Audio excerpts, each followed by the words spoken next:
का सन्नाटा, चारों तरफ अंधेरा। रोनित अपने कमरे में गहरी नींद में सोया हुआ है, मगर उसकी नींद में एक सपना आता है, एक ऐसा सपना जो उसे हर रात बेचैन करता है। कांतारा के घने जंगल में एक खंडहर हवेली, जहां से कोई भयानक आवाज रोनित को पुकार रही है, जैसे कोई उसे अपने करीब बुला रहा हो।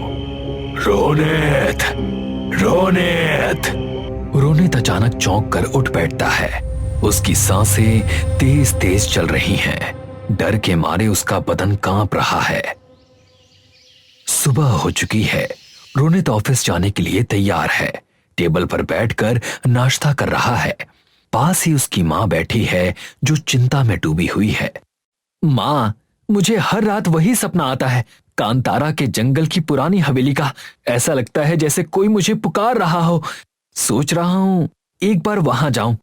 नहीं रोनित, ऐसी गलती मत करना। तुम्हारे पापा ने बताया था, कांतारा जंगल में ही तुम्हारे दादाजी की हत्या हुई थी और उसका राज आज तक नहीं खुला। ठीक है माँ, इस बारे में बाद में बात करेंगे। अभी ऑफिस जा रहा हूँ। ऑफिस की मीटिंग रूम में रोनित, विक्रम, राहुल, समीर और रिया बैठे हैं। मैनेजर एक नए प्रोजेक्ट की बात कर रहा है, एक ऐसा प्रोजेक्ट जो कांतारा के जंगल से जुड़ा है।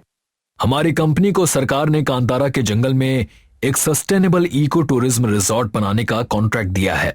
रोनित, विक्रम, राहुल, समीर और रिया, तुम सबको जंगल में जाकर साइट सर्वे करना है और सही लोकेशन चुननी है।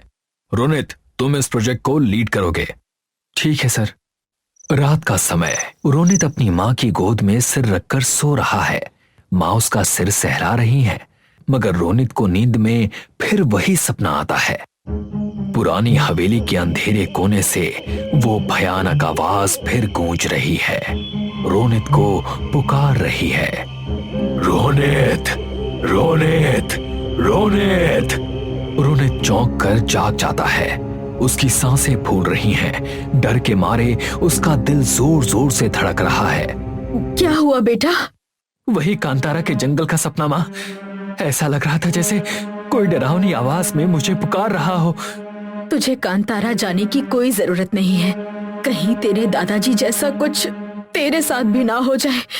मुझे बहुत डर लग रहा है बेटा। माँ, कंपनी के काम के लिए तो मुझे जाना ही पड़ेगा। रोनित, विक्रम, राहुल, समीर और रिया पांचों कांतारा के जंगल की ओर निकल पड़ते हैं। रोनित सर, सुना है आपको कांतारा के जंगल का सपना बार बार आता है? हाँ, ऐसा लगता है जैसे कोई मुझे बार बार पुकार रहा हो। तो अब सीधे उससे मिल ही लीजिएगा। पांचों कांतारा के जंगल में पहुंच चुके हैं। शाम का समय है, सूरज डूबने को है। चारों ओर हल्का अंधेरा छाने लगा है। हम लोग आज रात यहीं पर रुकने के लिए कैंप लगा लेते हैं। हाँ सर, कल सुबह से सर्वे का काम शुरू कर देंगे। समीर, विक्रम और राहुल कैंप लगाने में जुट जाते हैं। रोनित और रिया पास खड़े हैं। तभी रोनित के ऊपर कुछ टपकता है। ये क्या है? अरे, ये तो खून है। सब ऊपर देखते हैं। उस पेड़ पर एक जानवर लटका हुआ है और एक लड़का उसे नोच नोच कर खा रहा है। उसका चेहरा भयानक और डरावना है। ये कौन है? तुम कौन हो? जैसे ही सब उस लड़के की ओर देखते हैं, वो एक पेड़ से दूसरे पेड़ पर छलांग लगाता है और अंधेरे में गायब हो जाता है। रिया, समीर और विक्रम डर के मारे कांपने लगते हैं। अरे, डरने की कोई बात नहीं है। यहाँ जंगल में जनजातियां भी रहती हैं। शायद किसी जनजाति का लड़का होगा। हाँ, चलो अब आराम करते हैं। रात गहरी हो चुकी है। कांतारा के जंगल अब एक रहस्यमयी दुनिया बन चुका है। घने पेड़ों की सरसराहट, उल्लुओं की चीखें और गहरा अंधेरा डर का माहौल बना रहा है। रोनित, विक्रम, राहुल, समीर और रिया अपने कैंप में सो रहे हैं, मगर रोनित को फिर से वही सपना आता है। पुरानी हवेली के अंधेरे कोने में वो डरावनी आवाज फिर गूंज रही है, रोनित को पुकार रही है। रोनित, रोनित, रोनित। रोनित चौंक कर जाग जाता है। उसकी आंखें खुलते ही उसे वही लड़का सामने खड़ा मिलता है। वही जो पेड़ पर उस मरे हुए जानवर को खा रहा था। उसका चेहरा भयानक था और मुंह पर खून लगा हुआ था। कौन हो तुम? सॉरी, आप? वो लड़का रोनित को देखकर एक डरावनी मुस्कान देता है और वहां से भाग जाता है, इतनी तेजी से कि पलक झपकते ही गायब हो जाता है। तभी समीर, रिया और विक्रम की नींद खुल जाती है। क्या हुआ? वही डरावना सपना समीर। सपने में कोई मुझे बुला रहा था और जैसे ही मेरी आंख खुली मैंने देखा कि वही लड़का मेरे सामने खड़ा था जो कल उस पेड़ पर बैठकर जानवर को खा रहा था। फिर क्या, मुझे देखते ही भाग गया। वो लोग बात कर ही रहे थे कि तभी रिया का ध्यान जाता है कि राहुल कैंप में नहीं है। राहुल कैंप से गायब है। ऐसा कैसे हो सकता है? जरूर उसी लड़के ने उसे गायब किया होगा। इससे पहले कि वो राहुल को मार दे, चलो उसे ढूंढते हैं। रोनित, विक्रम, रिया और समीर टॉर्च लेकर घने जंगल में राहुल को ढूंढ रहे हैं। टॉर्च की टिमटिमाती रोशनी उस भयानक अंधेरे को चीर नहीं पा रही। तभी रोनित को टॉर्च की रोशनी में वो लड़का दिखाई देता है। वो रहा वो लड़का! सब उस लड़के की ओर देखते हैं। वो उन्हें देखकर एक डरावनी मुस्कान देता है। मेरे राहुल को छोड़ दो। वो लड़का रिया के सवाल का कोई जवाब नहीं देता और भाग जाता है। रोनित, रिया, समीर और विक्रम उसके पीछे दौड़ पड़ते हैं। राहुल को लौटा दो, मेरे राहुल को लौटा दो। रात का सन्नाटा है। एक बूढ़ा नजर आता है जो एक शैतानी मूर्ति के सामने तंत्र साधना में लीन है। उसके सामने राख से बना एक उल्टा त्रिकोण है और उस त्रिकोण के बीच में राहुल बेहोश पड़ा है।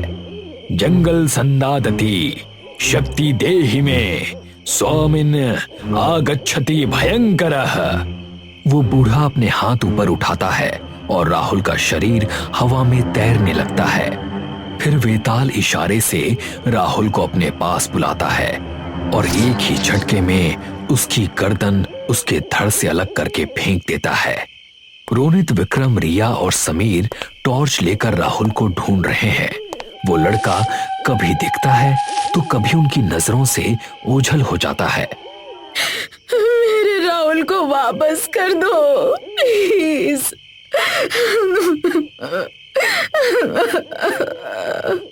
हाँ, उसने तुम्हारा क्या बिगाड़ा है? जैसी इसकी हरकतें हैं, मुझे लगता है कि ये कोई भूत प्रेत या शैतान है। हमें सावधान रहना चाहिए, ये कोई जनजाति नहीं है। तभी दौड़ते दौड़ते विक्रम का जूता खुल जाता है। वो रुककर जूता पहनने लगता है और तभी उसके ऊपर खून टपकता है। ये खून! विक्रम ऊपर देखता है तो वहां पर कोई है जो एक पेड़ की डाल से उल्टा लटक रहा है। उसके मुंह से खून टपक रहा है। वो विक्रम को देखकर मुस्कुराता है और उसके पैर को पकड़कर उसे खींचता हुआ पुरानी हवेली की ओर ले जाता है। विक्रम जोर से चीखता है। उसकी चीख से जंगल गूंज उठता है। विक्रम की चीख रोनित और रिया को सुनाई देती है। ये तो विक्रम की आवाज थी। रोनित, रिया और समीर पीछे मुड़कर देखते हैं। विक्रम गायब है। हाँ, विक्रम कहाँ है?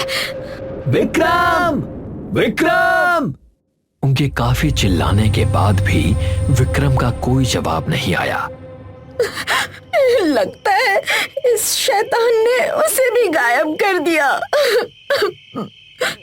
हमें इसका पीछा करने के साथ साथ अपनी भी हिफाजत करनी होगी। रोनित, तुम्हें तो इस जंगल के सपने भी आते थे ना? कहीं इन सब के गायब होने का तुम्हारे सपनों से कोई कनेक्शन तो नहीं? पता नहीं, मुझे बस एक पुरानी हवेली का सपना आता है और मुझे नहीं पता कि वो हवेली इस जंगल में कहाँ है। पता नहीं ये लोग कहाँ गायब हो गए, जिंदा भी हैं या नहीं। विक्रम और राहुल को ढूंढते ढूंढते रोनित थक जाता है। वो जमीन पर लेट जाता है। समीर और रिया पास में हैं। लेटते ही रोनित को नींद आ जाती है और वो फिर सपना देखने लगता है। कांतारा के घने जंगल में एक खंडहर हवेली, जहां से कोई भयानक आवाज रोनित को पुकार रही है, जैसे कोई उसे अपने करीब बुला रहा है। रोनित, रोनित, रोनित। रोनित फिर से चौंक कर उठ जाता है और देखता है कि कुछ ही दूरी पर एक बूढ़ा उसे इशारे से बुला रहा है। उसकी आंखें लाल हैं और चेहरा भयानक है। दादाजी, आप? हाँ रोनित, इधर आओ, मैं कब से तुम्हारा इंतजार कर रहा हूँ। दादाजी। रोनित उस बूढ़े की ओर बढ़ने लगता है, लेकिन बूढ़ा पीछे की ओर चल रहा होता है, रोनित को इशारे से बुलाता हुआ। रोनित, रुक जाओ। याद करो, तुम्हारी माँ ने कहा था कि तुम्हारे दादाजी बहुत पहले मर चुके हैं। वो तुम्हारे दादाजी नहीं हैं। रिया और समीर रोनित को रोकने की बहुत कोशिश करते हैं, मगर रोनित नहीं रुकता। वो बूढ़ा उसे बुलाता रहता है और रोनित उसके पीछे पीछे चलता जाता है। कुछ ही देर में रोनित कांतारा के जंगल की उस पुरानी हवेली के पास पहुंच जाता है, जो खंडहर बन चुकी है, टूटी फूटी है। वो बूढ़ा हवेली के अंदर से रोनित को इशारे से बुला रहा है। रोनित जैसे ही हवेली में कदम रखने वाला होता है, तभी एक बाबा वहां आ पहुंचते हैं। रे मूर्ख, तू कहां जा रहा है? अपने दादाजी के पास। वो तुम्हारे दादाजी नहीं हैं, बल्कि बेताल है। बाबा की बात सुनकर बेताल गुस्से में आ जाता है और बाबा की ओर क्रोध भरी नजरों से देखता है। ये आप कैसी बातें कर रहे हैं? वो मेरे दादाजी हैं। रोनित अपने फोन में दादाजी की तस्वीर निकालता है। ये देखिए, मेरे दादाजी की फोटो, यही है मेरे दादाजी। वो बूढ़ा हूबहू रोनित के दादाजी जैसा ही दिखता है। वो बेताल ही है, उसी ने तुम्हारे सारे दोस्तों की बलि दी है। अगर तुमने उस हवेली में कदम रख दिया तो वो तुम्हारा भी बलिदान देगा। लेकिन मेरे दोस्तों को तो उस लड़के ने गायब किया है ना। वो लड़का दूर जंगल में खड़ा है, इन लोगों को देख रहा है। उसके चेहरे पर एक डरावनी मुस्कान है। उस लड़के ने तुम्हारे दोस्तों को गायब नहीं किया। ये सब देखकर रोनित असमंजस में पड़ जाता है। उसे समझ नहीं आता कि वो किस पर भरोसा करे। क्या उस लड़के ने उसके दोस्तों को गायब किया, जिसकी अजीब हरकतें थीं, या उस बेताल ने? अगर रोनित के दोस्तों को उस लड़के ने गायब किया है, तो वो लड़का कौन है? क्या रोनित कांतारा के जंगल के इस रहस्य को सुलझा पाएगा? क्या रोनित कांतारा के जंगल से जिंदा वापस लौट पाएगा? इन्हीं सवालों के जवाब जानने के लिए जुड़े रहिए हमारे साथ कांतारा भाग 2 में।